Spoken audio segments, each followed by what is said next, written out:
Hi y'all. So in this video, I'm going to be talking about family and cultural expectations and how that helped me narrow down my occupations roster a little bit more.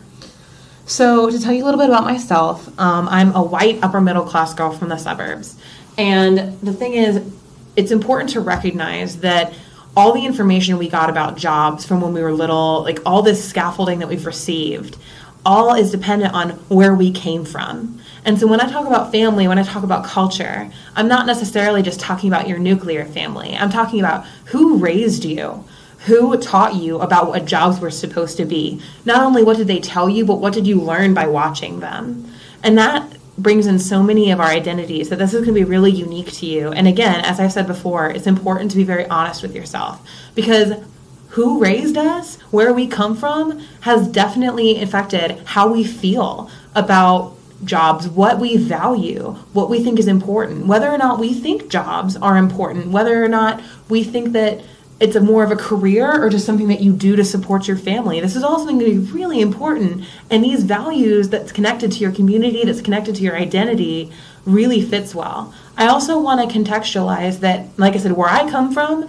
may not be where you come from. And so I'm telling you this not to say that this is how you should think, but to kind of just give you an example of how I've thought through this and how that impacts the choices that I've made.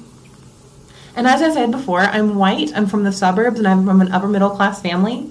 To tell you a little bit about my family, for the last couple of generations, my family's followed a very kind of stereotypically white middle class model where we've got a man who's the primary wage earner, and we've got a woman who is typically at home. My mom ran her own company, but she ran from a home, and she specifically didn't expand her company so that she could maintain a long-term, she could stay home with us for longer. My grandmother left her PhD program in order to support my grandfather. My other grandmother did not finish college, and she got married early as well. And so it's important to recognize that I had these implicit associations with what manhood and what womanhood looked like. And that's important for me to recognize as I choose the jobs that I'm oriented towards. So if you look at my occupations roster, you start looking at psychologist, nurse practitioner, a lot of writer. A lot of these are kind of, you can start seeing that they're kind of coded feminine. They're things that appeal to me because that femininity aspect was very important to me growing up. The other thing to keep in mind is as I've watched my family and as I watched how their family dynamics worked out, as I said before, you've typically got one partner who's financially supporting the other. And I saw that play out in both some good ways and also in some not so good ways. And I saw a lot of the tension around what work meant in my family. Does work mean earning money? And does the emotional work or family work or homework that the women in my family did really wasn't, I would say, valued as much? And that's really important for me to recognize because for me, I internalized that really strongly and I became very convinced that I wanted to be self-supporting. And so like for me, success and like the purpose of a job is so that I can support myself and I don't need a partner to support me. And so again, continuing with that, this may or may not reflect for you, but that's important stuff to keep in mind. The other piece of that, and so I'm talking a little bit about like the implicit or like the kind of the understated messages that I got. But I also got very explicit messaging from my family, and that didn't always jive with the quiet messaging that I got. So the very like direct messaging I got was that achievement was financial. So being able to support a family, being able to support a partner, that's what achievement was, and earning money. That was what like where achievement came from. The other thing was that achievement was required. Like my family is very proud of being able to perform highly and get high-paying jobs. I got messaging really early that my family would want me to be an engineer or a doctor, something that really was strongly like STEM, like science and technology oriented.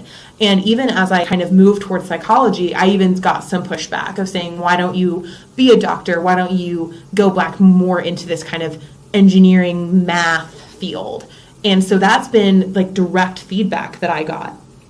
And so watching this kind of like contextual of like, oh, like this is what the women in my family have always done versus this explicit, you need to succeed, kind of left me with a little bit of some sorting out to do. And so kind of connecting that to my roster, I start thinking about what what kind of stuff and what about these occupations are either going to fit or not fit with my cultural expectations. And it's also important to recognize that your cultural expectations have probably been showing up earlier in this process than now, because if you're the kind of person for whom your family's expectations are important, it's really hard to pull those away from your personal values. Like I said one of my work values is achievement. Yeah, it is, because that's what my parents taught me. And so again, keeping in mind that like this has probably been playing out as long as you, but now we're going to systematically think about it. So when I look at, for example, cosmetologist, even though that's a great job for lots of people, it may or may not be consistent with my family's expectations for me.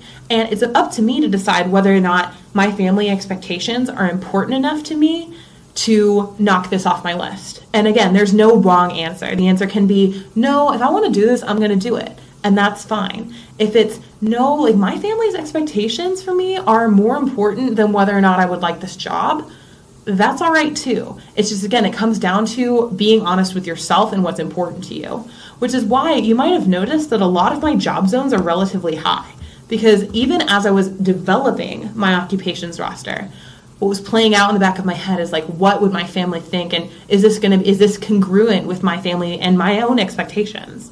And so keeping that in mind, you're going to start using this to start narrowing stuff down, just as we've used before. And again, this is also dependent, again, on how strongly you identify with your family and cultural expectations. And I want to emphasize that your cultural expectations are not the same as mine. And so this is more about kind of thinking about how I've thought about this and not to tell you how to explain your own education, your own expectations for yourself. So as I said, this is how I've kind of looked at my family and cultural expectations and shared a little bit about myself to contextualize how I've continued to narrow down my occupations roster.